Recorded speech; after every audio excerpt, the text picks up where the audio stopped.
আসসালামু আলাইকুম dear viewers, আজকে আপনাদের সামনে একটি ইম্পর্টেন্ট লেসনে হাজির হলাম। তো প্রথম দেরি না করে চলুন শুরু করি। প্রথমটি হচ্ছে according to you, according to your wish অথবা লাইকিং, টু ইউর উইশ অথবা অ্যাকর্ডিং টু ইউর লাইকিং, অর্থ হচ্ছে তোমার বা আপনার নিজের মতো করে বা নিজের মত অনুসারে বা নিজের পছন্দ অনুসারে, এইগুলোর অর্থ এটা। Subject plus amidst R be able to plus verb one, মানে কোনো কিছু করতে সক্ষম বা কোনো কিছু করতে সক্ষম বা কোনো কিছু করতে পারে বা কোনো কিছু করতে পারবে, এরকম অর্থ প্রকাশ করতে। এবং তৃতীয় যেটি আমি দেখাতে চাচ্ছি স্ট্রাকচারটি, দ্য ওয়ে প্লাস সেন্টেন্স, যেভাবে প্লাস বাক্য। এখন আমরা এটা উদাহরণ ফলো না করে এটা বুঝবই না। তো চলুন প্রথমে অ্যাকর্ডিং টু ইউ বা according to your liking, wish অথবা লাইকিং দিয়ে বাক্য তৈরি করি। নিজের মতো করে ঘরটি ফুল দিয়ে সাজাও। তাহলে নিজের মতো করে হচ্ছে আগে এটা লিখবো আমরা, ঘরটি সাজাও। তাহলে ডেকোরেট ইংরেজি, এটা verb one. Decorate the room with flowers, কি অ্যাকর্ডিং টু ইউর লাইকিং অথবা অ্যাকর্ডিং টু ইউর উইশ অথবা অ্যাকর্ডিং টু ইউ,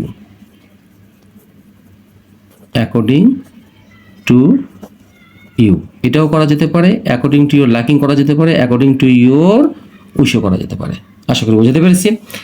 এখন আসি দ্বিতীয় এক্সাম্পলটি। এটা হচ্ছে নিজের মতো, আপনার নিজের মতো করে রান্না, আপনার নিজের মতো করে রান্না করো, আপনার নিজের মতো করে রান্না করেন। তাহলে কী হবে? Cook, verb one, cook according to you অথবা according to your liking, ACCOR, according to your liking, ACCORDING, to your liking. জায়গা নেই তো আসলে অত ছোটো করতে লিখতে যে সমস্যাগুলো হচ্ছে। আচ্ছা, এখন আসি আমরা 3 নম্বর এক্সাম্পলে।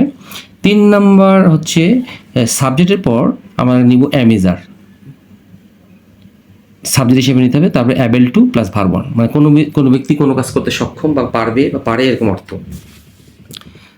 3 নম্বর এবং 4 নম্বর এক্সাম্পলটি আমরা দেখব। তিনি ধীরে ধীরে হাঁটতে সক্ষম, মানে পারে বা পারবে, এরকম সক্ষম, পারে। He is able to walk slowly, ধীরে ধীরে ইংরেজি হচ্ছে স্লোলি। আচ্ছা, তিনি কথা বলতে সক্ষম ছিলেন না, তাহলে কী হবে? She was not able two, যেহেতু পাস্ট টেন্স ওই জন্য অ্যামিজারের জায়গায় ওয়াজ আসলো। এখানে ওয়াজ কেন আসলো? সাবজেক্টের সঙ্গে সেই সাথে ওয়াজ বসে, থার্ড পারসন সিঙ্গুলার নাম্বার। তাহলে she was not able to talk, সে কথা বলতে অক্ষম বা সক্ষম ছিলেন না, অক্ষম। আচ্ছা, এখন আসি দ্য ওয়ে প্লাস সেন্টেন্স, যেভাবে প্লাস বাক্য। এখন 5 নম্বর এবং 6 নম্বরে আসি, 4 নম্বর এবং 5 নম্বরে আসি। মা যেভাবে কথা বলে, দ্য ওয়ে, মা, দ্য ওয়ে শি স্পিক্স, মানে এখানে মাদার, MOTHER, হ্যাঁ, এখানে শিটা হচ্ছে মাদার। দ্য ওয়ে আমি আবার লিখছি এখানে, এখানে যেহেতু শি দিয়েছি, দ্য ওয়ে মাদার স্পিক্স। আশা করি বুঝতে পেরেছি। সে যেভাবে খারাপভাবে আমার দিকে তাকায় আমি পছন্দ করি না।